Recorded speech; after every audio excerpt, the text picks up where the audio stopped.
Shalom para murid Kristus yang dikasihi Tuhan. Pada bagaimana kali ini kita akan membahas sebuah tema Christ-centered life yang diambil dari 2 Korintus pasal 5 ayat 15, demikian firman Tuhan.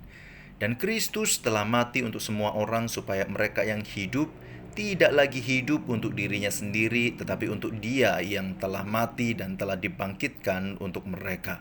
Saudara, salah satu aktivitas mingguan yang saya dan istri saya lakukan adalah belanja ke pasar modern di Surabaya Barat. Habis antar anak sekolah, sekalian aja ceritanya. Belinya bisa macam-macam, saudara.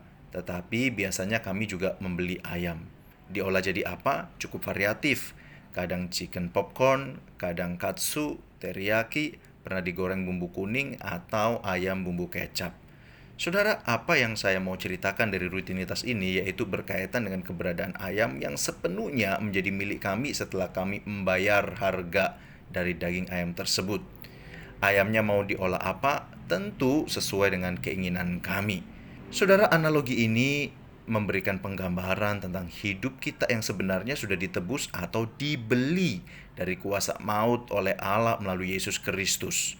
Saudara, memang analogi daging ayam yang saya sebutkan tidak dapat secara sempurna menggambarkan apa yang terjadi dalam hidup kita yang sebelumnya diperhamba oleh dosa dan sekarang telah dibebaskan dari perbudakan dosa. Apalagi proses penebusan hidup kita dibayar dengan harga yang sangat mahal yang tak tertandingi oleh apapun juga, yaitu darah dari anak domba Allah. Tetapi saudara, ada pesan yang penting juga yang perlu kita renungkan bersama, bahwa hidup kita yang telah ditebus oleh Tuhan, artinya hidup kita bukan milik kita lagi, apalagi milik kuasa maut.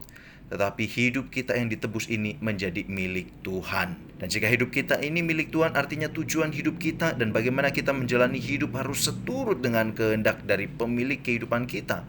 Dalam hal ini tentu Kristus. Saudara, inilah yang menjadi nasihat Paulus kepada jemaat di Korintus yang kita tahu pernah memiliki pergumulan dengan beragam bentuk hidup dalam kedagingan. Perselisihan, kesombongan, pembiaran dosa sampai hidup dalam nafsu dan percabulan.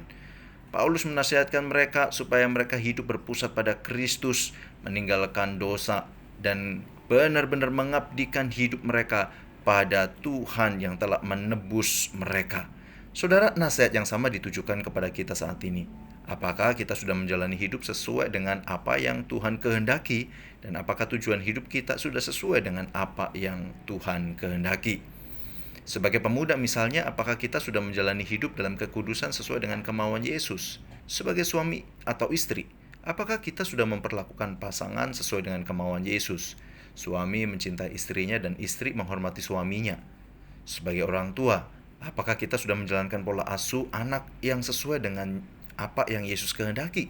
Sebagai pengusaha, apakah kita sudah memaintain usaha kita dan karyawan-karyawan kita sesuai dengan apa yang Tuhan kehendaki? Dan saudara, masih banyak lagi list peran kita yang perlu diperhadapkan pada pertanyaan ini.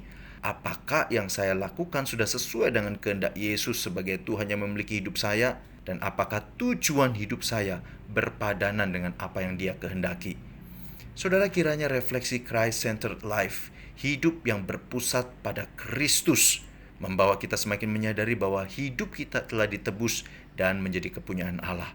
Kehidupan penuh makna dan bahagia adalah ketika kita menjalani hidup sesuai dengan apa yang Tuhan inginkan, sebab Dia adalah pemilik hidup kita dan bagi Dialah kita hidup. Maka saudara, salam menjalani hidup yang berpusat pada Kristus yang telah menebus hidup kita dan memiliki hidup kita oleh pertolongan Roh Kudus bagi kemuliaannya sekarang dan selama-lamanya. God bless you all.